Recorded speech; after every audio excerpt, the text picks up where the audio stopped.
जर तुम्हालाही मुसळधार पडणाऱ्या पावसात काहीतरी झणझणीत आणि टेस्टी खायची इच्छा झाली तर अशा प्रकारे कटवाडा रस्सा नक्की ट्राय करा.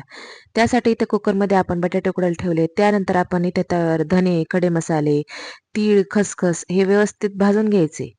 त्यानंतर आता हे भाजून झालं की त्याच तव्यावर तेल गरम करायचे. त्यामध्ये 2 मध्यम आकाराचे कांदे, खोबरं, लसूण, टोमॅटो हे सगळं व्यवस्थित अशा प्रकारे भाजून घ्यायचे.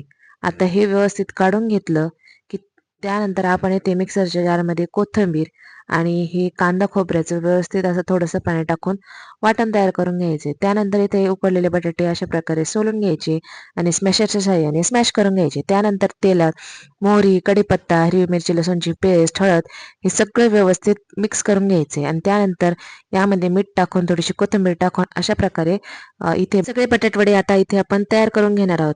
आता त्यानंतर कढईमध्ये तेल गरम करायचे. त्यामध्ये तमालपत्र टाकायचे. ते वाटून घेतलेला मसाला टाकायचे. त्यानंतर कढीपत्ता टाकायचे. जगभरातले मसाले टाकायचे. त्यानंतर व्यवस्थित परतून घ्यायचे आणि गरम पाणी टाकून आता आपण याला व्यवस्थित उकळी आणून घेणार आहे. तर बघू शकता असा आपला कट तयार आहे. त्यानंतर आपण इथे बेसन पिठामध्ये हे वडे सोडून त्यानंतर गरमागरम तेलात इथे बटाटे सोडून घ्यायचे आणि बघू शकता आपले हे गरमागरम बटाटवडे बनून तयार आहे. तर हे आपल्या मस्तपैकी कट सोबत सर्व करा.